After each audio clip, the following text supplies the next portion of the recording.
The girl with green eyes. Of course, the man in the brown hat said. There are good policemen and there are bad policemen, you know. You're right, the young man said.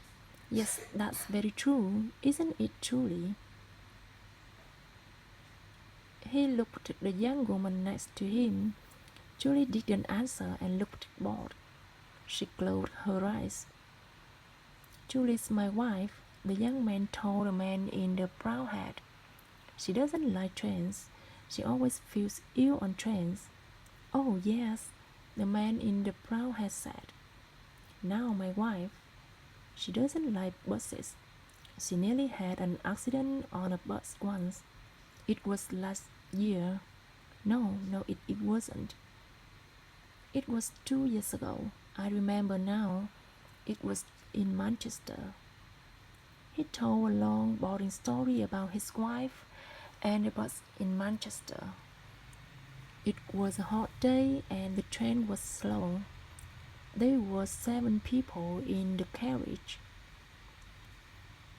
There was the man in the brown hat, the young man and his wife, Julie, a mother and 2 children, and a tall dark man in an expensive suit. The young man's name was Bill. He had short brown hair and a happy smile. His wife, Julie, had long red hair and very green eyes, the color of sea water. They were very beautiful eyes. The man in the brown hat talked and talked.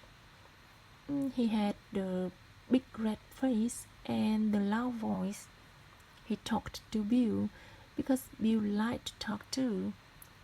The man in the brown hat laughed a lot, and when he laughed, Bill laughed too. Bill liked talking and laughing with people. The 2 children were hot and bored. They didn't want to sit down. They want to be noisy and run up and down the train. Now sit down and be quiet, their mother said. She was a small woman with a tired face and a tired voice. I don't want to sit down, the little boy said. I'm thirsty.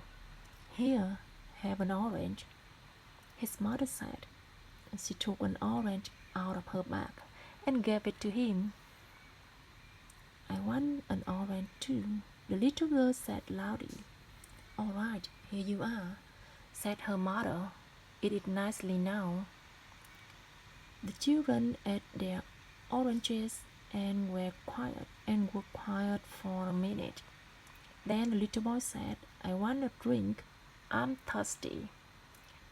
The tall dark man took out his newspaper and began to read. Julie opened her eyes and looked at the back page of his newspaper. He read about the weather in Budapest and about the football in Liverpool. He wasn't interested in Budapest and she didn't like football, but she didn't want to listen to Bill.